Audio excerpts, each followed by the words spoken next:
En una reciente entrevista con los medios, el ministro de Relaciones Exteriores de Rusia, Sergei Lavrov, respondió a un periódico sobre el tema de los mercenarios de Wagner y Yevgeny Prigozhin, el líder de los mercenarios de Wagner. En primer lugar, los estadounidenses dijeron que no tenían nada que ver con Rusia y que respetaban la independencia de Rusia.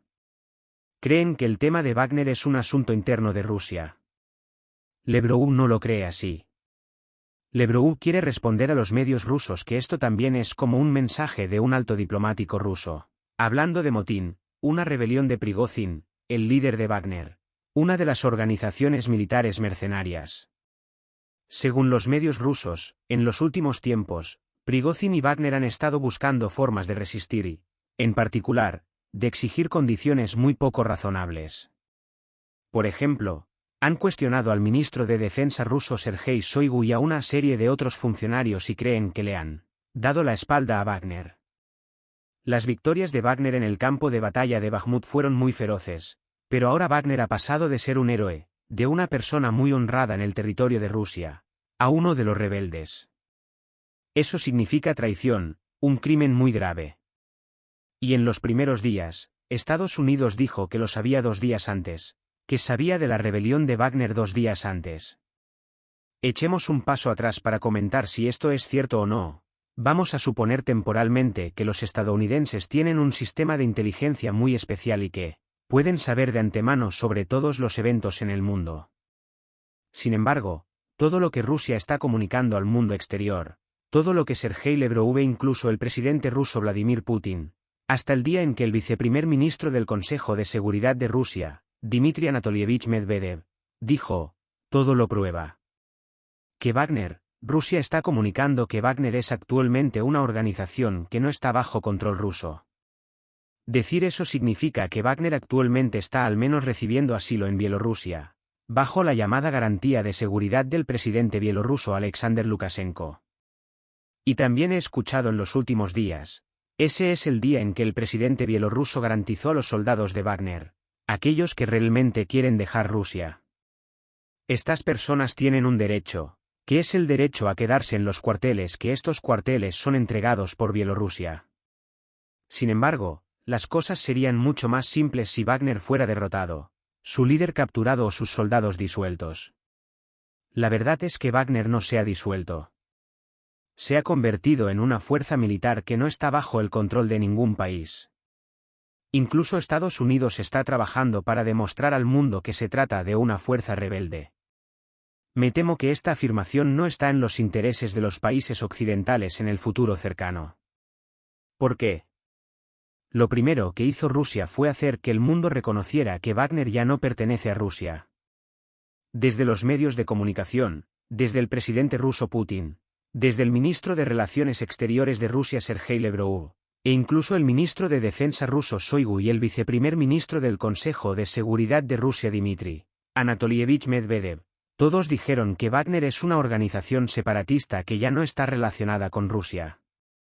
¿Alguna vez has pensado que un día Wagner atacará Polonia, atacará Ucrania o atacará a cualquier miembro de la OTAN, pero no es miembro de ningún país? Y la gente deja abierta la pregunta de dónde obtiene sus armas y municiones una fuerza mercenaria que no está respaldada por ningún gobierno. Algunos incluso dicen que el avión del líder de Wagner voló a Bielorrusia. Entonces, ¿quién controla ese avión? Nunca he visto una fuerza militar que no tenga el respaldo de ningún país en el territorio de ningún país. Solo creo que es una simple cuestión de pensar dónde se debe verter la gasolina en el avión para que vuele. Cuanto más escucho, más me pregunto cómo puede ser tan fácil. Pero si Occidente continúa comunicando que Wagner se ha separado o que Wagner está en rebelión, entonces un día Wagner atacará Polonia y no pertenece a nadie. El artículo 5 de la OTAN es inútil. El artículo 5 de la OTAN es cuando un país ataca a un Estado miembro de la OTAN. Es un ataque a todo el bloque de la OTAN y por defecto serán atacados por la OTAN. Entonces, si Wagner ataca a Polonia, ¿qué país es atacado? Esta es una preparación, si es una estrategia militar, es demasiado terrible. Y nunca he pensado en un truco, esto es muy bueno. Si Rusia usa su ejército para atacar directamente a Polonia sin la participación de la OTAN, ¿No sería el artículo 5 de la OTAN inútil? Pero si Rusia ataca a Polonia y Estados Unidos no participa, también será una bofetada para Estados Unidos, y si Estados Unidos participa, la guerra se volverá realmente muy feroz, y tal vez esa sea la razón por la que creo que es una razón importante, por la que Estados Unidos sabe que es una fuerza rusa pero también implícitamente no la reconoce para no tener que participar en una guerra. En resumen, en el tablero de ajedrez, no debe intercambiar un peón por una torre.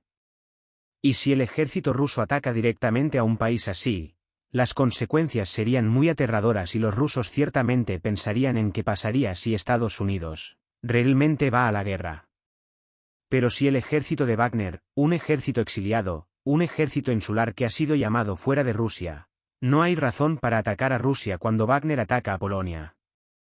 Creo que este es un juego de salvacaras. Rusia está creando un juego para que, al menos si no participa, si Wagner ataca a Polonia, Estados Unidos no se verá deshonrado porque no tiene que activar el artículo 5 de la OTAN. Pero quienquiera que haya ideado este juego también es un maestro de los tiempos antiguos y modernos. Sin duda en la historia de la humanidad este juego no es nada nuevo. Si es así, todavía tenemos que esperar y ver qué harán Prigozhin y la fuerza de Wagner en los próximos días. Los próximos meses, incluso los años venideros. La historia es que esta fuerza existe. ¿De qué viven? ¿Quién cría? ¿De qué viven las decenas de miles de personas que siguen al señor Prigozhin a Bielorrusia y cuál es su próximo objetivo? Y por supuesto, atacar a Bielorrusia tampoco es fácil. Bielorrusia solo permite que Wagner se quede allí, y no brinda apoyo militar a Wagner. Bielorrusia no sabe cómo sobrevive Wagner. Si el occidente ataca a Bielorrusia, se convertirá en un objetivo de ataque ruso. Anteriormente, Putin también dijo claramente que había entregado el sistema nuclear a Bielorrusia un mes antes de la rebelión de Wagner. Eso conmocionó al mundo entero. Y ahora que tienen la mercancía caliente, Wagner está en Bielorrusia, pero Wagner no es bielorruso, entonces la historia puede volverse muy interesante. Esta es una teoría llamada conversación callejera, lo pensé así y no sé si es así o no. Pero estoy esperando tu argumento. Quiero escuchar tu punto de vista. Quiero que me ayudes a suscribirme a este canal, compartas esta charla aquí. Quiero que te suscribas a mí. También quiero escuchar tu opinión. En tu opinión, ¿lo que acabo de compartir es digno de los llamados Konmingig Menrei del pasado? El código militar es terrible, ¿verdad?